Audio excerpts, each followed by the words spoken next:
नमस्कार। आप देख रहे हैं क्यू वाइब और मैं हूं प्रवीण झा। बात बिहार की ही करेंगे और बिहार के लिए आज खास करके और उसमें भी भारतीय जनता पार्टी के लिए एक तरफ तो खुशी वाला भी दिन है और दूसरी तरफ वहां के नेताओं में एक प्रकार से अजीब टाइप की छटपटाहट है।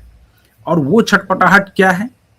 वो छटपटाहट ये है कि आज ही 6 बजे, अभी से कुछ देर पहले जब मैं ये कार्यक्रम रिकॉर्ड कर रहा हूं, उससे कुछ देर पहले एक बैठक होने वाली थी, लेकिन वो बैठक अचानक से टाल दी गई।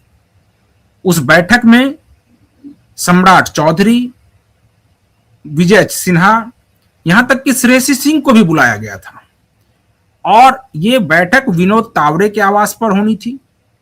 बात ये थी कि हो सकता है कि उसमें अमित शाह भी शामिल होंगे, जेपी नड्डा शामिल होंगे, नितिन नवीन शामिल होंगे, हो सकता है प्रधानमंत्री नरेंद्र मोदी भी शामिल होंगे। लेकिन ये सब कुछ भी नहीं हुआ। आखिर क्या वजह रही कि अचानक से ये सब कार्यक्रम टाल दिए गए? मीडिया में ये खबर आई कि चूंकि अमित शाह बंगाल में हैं, वहां पर रोड शो कर रहे हैं, इसीलिए उनकी व्यस्तता की वजह से ये मीटिंग कैंसिल कर दी गई। लेकिन सबसे बड़ी बात यह है कि मीटिंग जो हो रही थी उसके होने और ना होने का कोई बहुत बड़ा औचित्य नहीं है, क्योंकि ये एक प्रकार से मानिए कि जो बिहार में कौन सीएम होगा, इस बात का फैसला भारतीय जनता पार्टी के अंदर अगर कोई करेगा तो वो दो ही लोग हैं। और वो कौन लोग हैं करने वाले अमित शाह और नरेंद्र मोदी हैं। और वो इस चीज की सूचना जो है वो देंगे तीसरे को, और चौथा जो बनने वाला होगा सिर्फ उनको होगी। तो फिर ये मीटिंग का नाटक क्यों किया जा रहा था? क्या मीटिंग सिर्फ एक प्रोसेस है कि हाँ, विधायक दल की बैठक पटना में होगी, उसके बाद उसमें एक नेता चुना जाएगा, यहां पर कोर ग्रुप की बैठक होगी, उसमें एक आम सहमति बनेगी कि इनके इनके नामों पर चर्चा हो रही है, इनको आगे किया जाए? या ये कहा जाए कि सीधे सीधे अमित शाह और नरेंद्र मोदी ये दोनों आदेश देंगे कि आप लोग, विधायक दल की बैठक तो जरूर होगी, लेकिन विधायक दल की बैठक में ये पहले से फरमान दिया जाएगा कि आप इनके नाम को आगे बढ़ाएंगे और सभी लोग उस पर अपनी सहमति देंगे। तो ये आखिर बैठक जो कैंसिल हुई, तो ये इसका बहुत ज्यादा औचित्य है नहीं, लेकिन इसकी क्या औचित्य है और नहीं है, इस सब पर भी आज हम लोग चर्चा करेंगे। और इस चर्चा में हमारे साथ वरिष्ठ पत्रकार संजीव प्रियदर्शी भी है। लेकिन उससे पहले आज की जो सबसे बड़ी घटनाक्रम हुई उसके बारे में भी आपको हम थोड़ा सा बता देते हैं, उसके बाद विस्तार से इसके ऊपर भी चर्चा करेंगे। क्यों ये बहुत बड़ी खबर है? क्योंकि नीतीश कुमार जो है आज राज्यसभा के सदस्य बन गए, वो यानी सांसद राज्यसभा के बन गए। और उनकी एक जो इच्छा थी कि वो चौथे सदन, जो सबसे उच्च सदन है देश में, उसके वो सदस्य नहीं रहे थे अभी तक, तो अब वो उसके भी सदस्य हो गए। लेकिन जो उनका पूरा बॉडी लैंग्वेज था, और खास करके जब वो शपथ लेने के बाद जब हस्ताक्षर करने जा रहे थे, तो उस समय उनके मन में जो कुछ चल रहा था या जो कुछ वो धीरे धीरे बोल रहे थे, वो सब समझने की जरूरत है, उसको डिकोड करने की जरूरत है। क्या उनकी शारीरिक स्थिति, मानसिक स्थिति इस प्रकार से नहीं है और यही वजह है कि उनको मुख्यमंत्री पद से हटाया जा रहा है? या उनको लग रहा है कि अब बहुत दिन हो गया, जिस प्रकार से उनका कल एक बयान आया कि 15 से 20 साल के बीच वो रह गए सीएम बिहार के, अब कितना रहेंगे, अब तो दिल्ली में ही रहेंगे। इस सब को आज हम लोग डिकोड करेंगे कि उनका बॉडी लैंग्वेज क्या कह रहा था, क्योंकि बॉडी लैंग्वेज पर कुछ सवाल उठने लगे हैं और खास करके मानसिक स्थिति को लेकर तो ज्यादा ही सवाल उठने लगे हैं। और क्या यही एक वजह है? इस पर भी हम लोग की चर्चा होगी।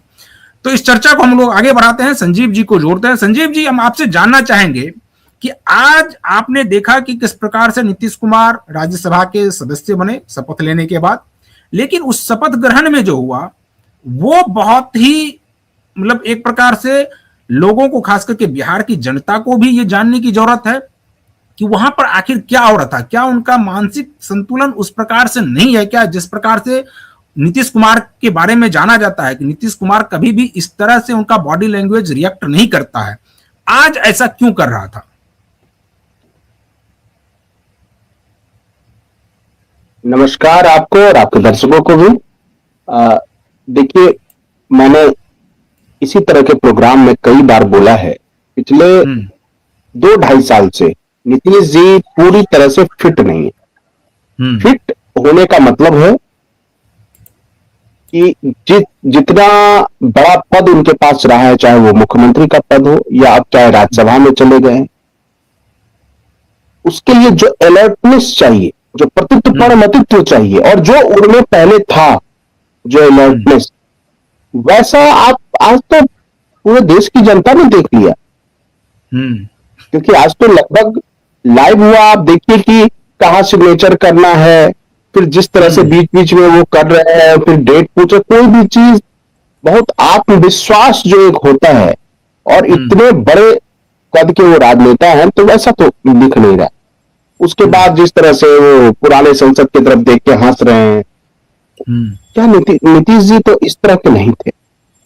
तो मुझे सूचनाएं मिलती थी कि जो पहले बैठक होती थी, देखिए जो समीक्षा बैठक होती थी, विभागीय समीक्षा बैठक हर विभाग की, वो समीक्षा बैठकें अब केवल नाम मात्र की रह गई थी। उसमें कभी मुख्यमंत्री आते थे, जब मुख्यमंत्री आते थे तो उसकी तस्वीर IPRD से जारी कर दी जाती थी। मैं 2-2.5 साल पहले की बात कर रहा हूं। और अदरवाइज जो प्रधान सचिव होते थे विभाग पे, वो सब कुछ देख लेते थे।